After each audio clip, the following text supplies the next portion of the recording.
The truth about life is suffering.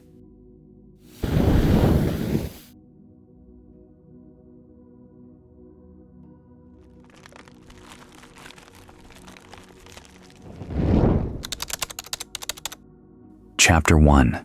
The Rumor.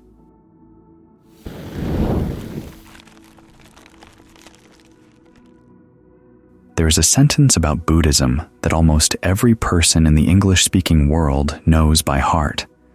Life is suffering. The Buddha never said it. What he actually said is buried under 140 years of mistranslation, Victorian religion, and German pessimism. And what he did say is far more interesting. It's a diagnosis. You've heard the phrase. You've probably said it yourself. It shows up in self-help books and TED Talks. It's the one-line summary every introductory article reaches for. If someone asks you what Buddhism teaches, this is the sentence that arrives first, unbidden, already formed. 3 words. 1 verdict.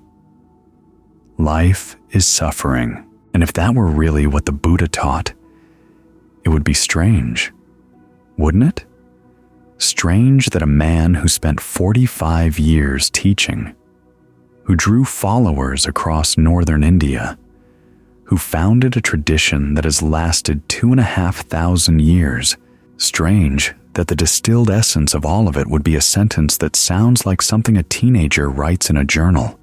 It isn't what he taught, not in the original Pali, not in the first sermon he ever gave, not in any sermon he ever gave. The phrase, life is suffering, is an English translation, a specific one, made by a specific man, in a specific year, using the specific religious vocabulary available to him at the time. That man later admitted, in his own dictionary, that the translation didn't work. By then, it was too late. The phrase had already escaped. What the Buddha actually said, in the language he actually spoke, is a clinical observation, the kind a doctor makes before writing a prescription. He identifies a condition. He names its cause. He tells you it can be treated. He gives you the treatment. That's not pessimism. That's medicine. And here's the thing that makes this worth your next 20 minutes. The mistranslation isn't just inaccurate. It's backwards. It turns a teaching about freedom into a teaching about resignation. It turns a physician into a mourner. It takes a framework designed to end a particular kind of pain and converts it into a philosophical shrug at existence itself. The Buddha was not telling you that being alive is bad. He was telling you something much more specific and much more useful. So, let's go back to the first time he ever opened his mouth as a teacher, a deer park, 5 former companions, and a sentence that has been mistranslated ever since.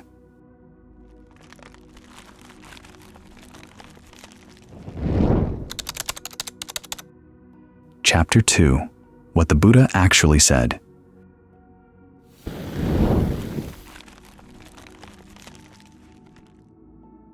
The year is roughly 528 BCE Northern India.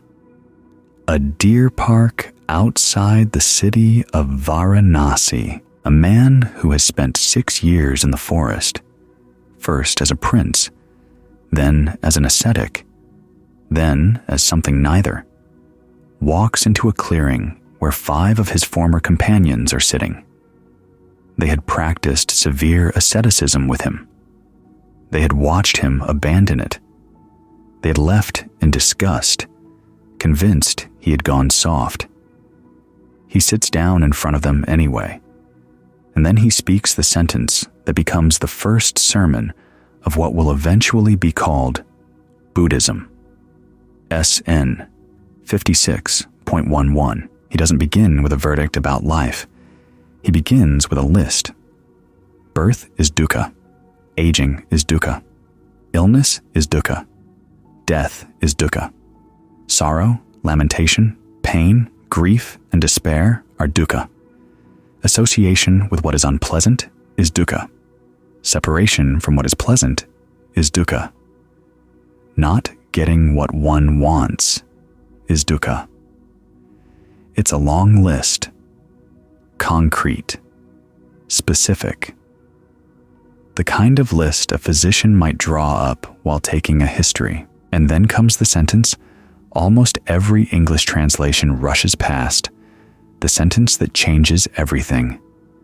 Sankitena pankupadanakantha dukkha. In brief, the 5 clinging aggregates are dukkha. Stop there. Not the 5 aggregates. The 5 clinging aggregates. Upadana, clinging, grasping, holding on. The Buddha is not saying that the body is dukkha. He is not saying that feelings are dukkha. He is not saying that perception, mental formations, or consciousness are dukkha. He is saying that these things become dukkha when they are clung to. The same life, the same body, the same 5 components of experience. One relationship produces dukkha, the other doesn't. This is not a verdict about existence. This is a claim about a specific relationship to experience. And if you've spent any time around the phrase, life is suffering, you may need to sit with this for a moment. Because the first sermon of the Buddha, the foundational teaching, the one all other teachings branch from, is not a diagnosis of life. It is a diagnosis of clinging. Now, the Buddha does something else in this sermon that gets lost in translation. For each of the 4 noble truths, he attaches a verb, a duty, something to do. And for dukkha, the verb is parinyeya. It means to be comprehended, to be fully known, to be understood from all sides, like a specimen under a lens, not to be endured, not to be accepted, not to be suffered through, comprehended. Think about what that means. If your teacher tells you that life is suffering, the implicit instruction is, bear it, grit your teeth, accept your lot. The stance is that of a mourner at a funeral that never ends. But if your teacher tells you that dukkha is to be comprehended, the stance is entirely different. It's the stance of an investigator, a diagnostician, someone studying a problem in order to understand what it is, where it comes from, and whether it can be solved. The Buddha is not asking you to grieve. He is asking you to pay attention. Which raises the obvious question, why didn't he just say it plainly? If dukkha was so important, so central, so foundational, why choose a word that 2,500 years later would still be fought over by scholars? Why not pick something simpler? The answer is that he did pick something plain, in his language, in Pali. The problem is not that the Buddha was being obscure. The problem is that the word he used, dukkha, has no equivalent in English, and the man who first tried to give it one eventually admitted in print that he had failed.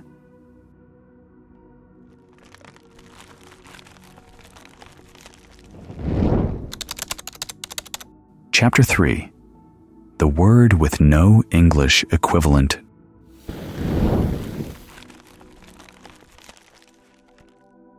Dukkha, 2 syllables, ancient word, older than Buddhism itself. The Buddha inherited it from the language around him and put it to work in a new way. Scholars have argued about its etymology for more than a century. There are 2 main theories, and, interestingly, they point in the same direction. The first theory is the one you'll hear most often in Dharma talks. The word breaks into two parts. Da, meaning bad, and ka, which in Old Sanskrit could mean the hole at the center of a wheel, the axle hole. A bad axle hole, a wheel that doesn't spin true, a cart that rattles as it goes. This is the image the commentator Buddhaghosa offered in the 5th century, and it has stuck because it's evocative. Life as a wheel that isn't quite right. The second theory is drier and more likely to be linguistically correct. Dukkha, literally standing badly, unsteady, off balance, something that will not hold its position. There's a beautiful footnote to the second theory. When Alexander the Great's army reached India in the 4th century BCE, a Greek philosopher named Pyrrho of Elis traveled with them. He encountered the Buddhist idea of dukkha and translated it into Greek as a stathmata. Matsiar, first Westerner to render the word, chose unstable, not suffering. Either way, wheel or stance, both images point somewhere specific, something off kilter, out of true, not quite right, not awful, not tragic, not a verdict on existence, off kilter, now. In 1881, a former colonial magistrate named Thomas William Rhys Davids published the first scholarly English translation of major Pali texts. He was a careful man, a Victorian Christian, educated in the classics, working from a vocabulary steeped in particular religious meanings. When he came to the word dukkha, he reached for the English word that seemed closest. He chose suffering. 40 years later, in 1921, Rhys Davids co-founded the Pali Text Society and began compiling the first major Pali English dictionary. And when he reached his own entry for dukkha, he wrote something extraordinary, something that almost no one who uses the phrase, "life is suffering," has ever read. He wrote that there is no word in English covering the same ground as dukkha in Pali, that the modern English words are too specialized, too limited, and usually too strong. That pain is too predominantly physical. That sorrow is too exclusively mental. That misery, distress, agony, affliction, none of them are right. The man who put suffering into English Buddhism publicly admitted in his own dictionary that the translation didn't work. By 1921, it was already too late. The phrase had taken root. Textbooks had been written. Sermons had been given. A generation of Western readers had already learned that the Buddha taught life is suffering, and the correction never reached them. It still hasn't reached most of them. So what did Rhys Davids miss? What is the ground that no English word covers? The clearest answer comes from a short teaching in the Samyutta Nikaya, where the Buddha's chief disciple, Sariputta, is asked what dukkha actually means. SN 38.14. He gives a 3-part answer, 3 layers. And understanding all 3 is the difference between thinking the Buddha was pessimistic and understanding what he was actually pointing at. The first layer is dukkha dukkha, the dukkha of dukkha, straightforward pain. You stub your toe. You get a diagnosis you didn't want. You lose someone you love. This is the layer everyone recognizes. This is the layer suffering captures. But this is not the whole thing. It's not even the main thing. The second layer is viparinama dukkata, the dukkha of change. Pleasant things end. The vacation ends. The meal ends. The love affair changes shape. The health declines. Even the good things carry, woven into them, the fact that they will not last, and the knowledge of their ending tinges them, not ruining them, but shading them with a quality that English struggles to name. Is that suffering? Not really. It's something more like the hollow note under the melody, the awareness that the best moment of the evening is already becoming a memory while you're still inside it. And then there is the third layer, the deepest, the one that, if you understand it, rearranges everything. Sankhara dukkha, the dukkha of conditioning itself, the inherent unreliability of anything that depends on causes and conditions to exist. Everything that arises from something else, which is everything in your experience, is, by its nature, unstable. It cannot be made to hold. It cannot be pinned down. Even neutral experience carries this quality. Even pleasant experience carries this quality. Even deep meditative states carry this quality. This is not suffering. This is not even unsatisfactoriness in the everyday sense. This is a structural fact about conditioned existence, that nothing built out of parts will stay still. And this, not stubbed toes, not grief, not disappointment, is what the Buddha was primarily pointing at when he spoke of dukkha.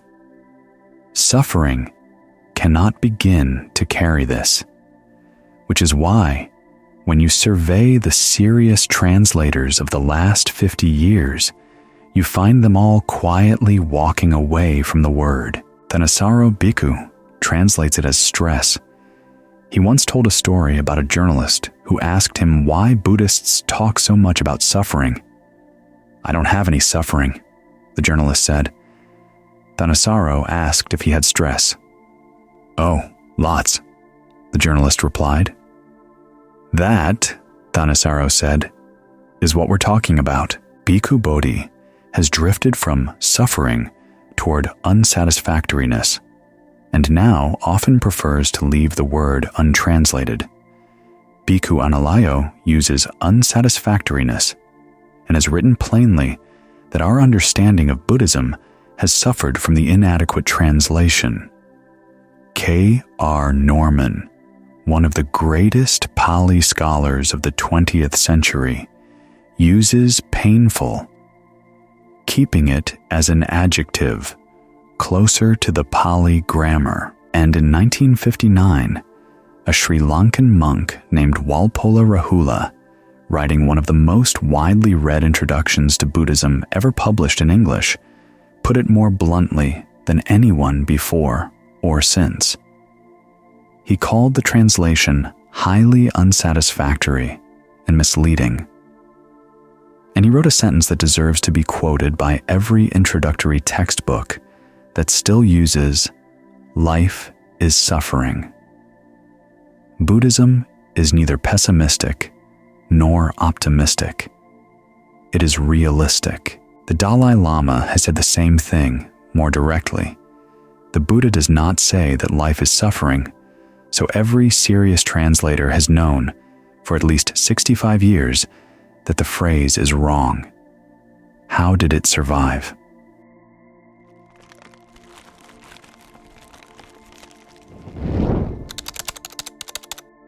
Chapter 4. How the mistranslation happened.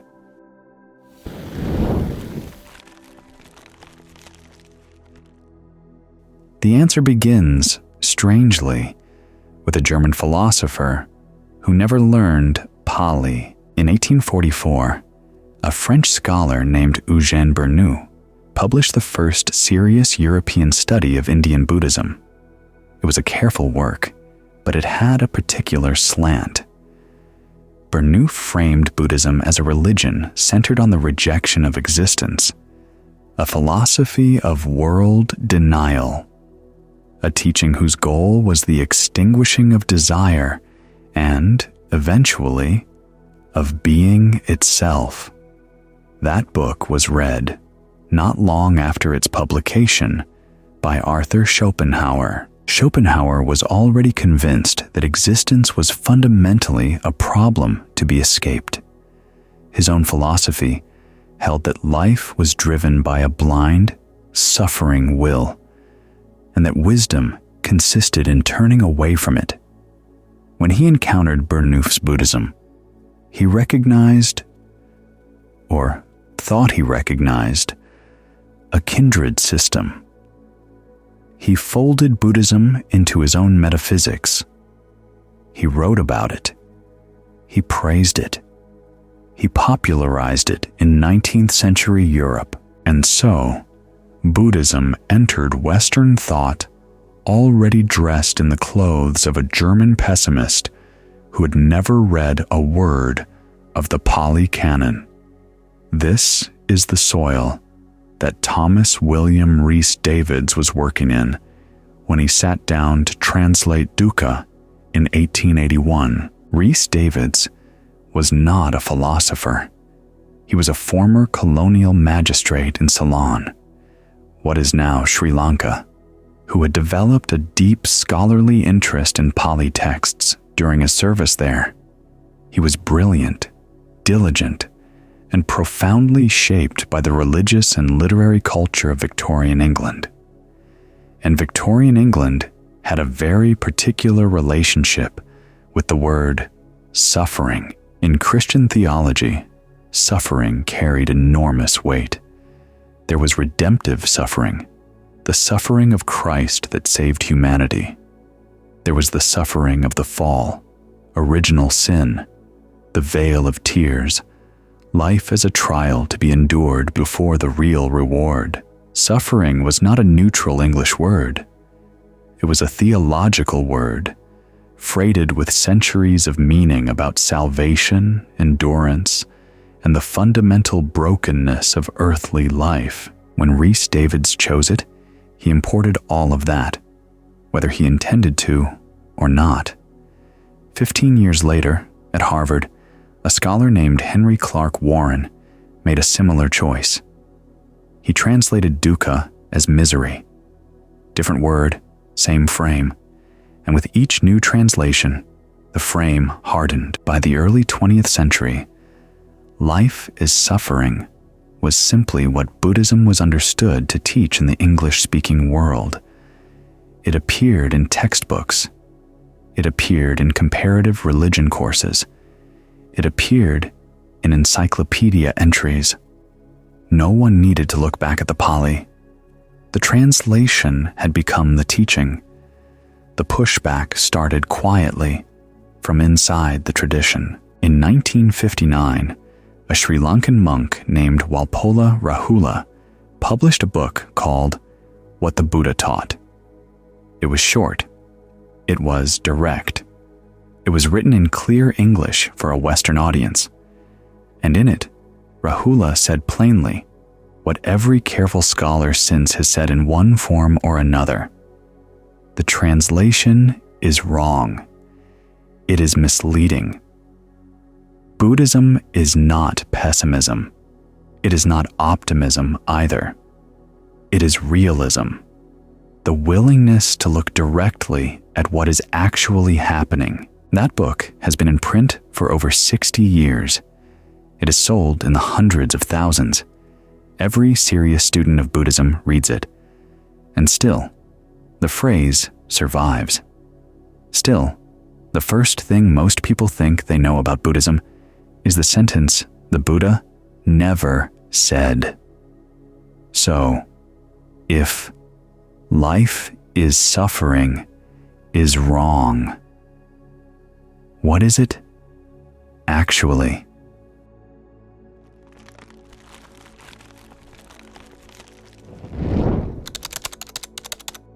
Chapter 5. The Diagnosis.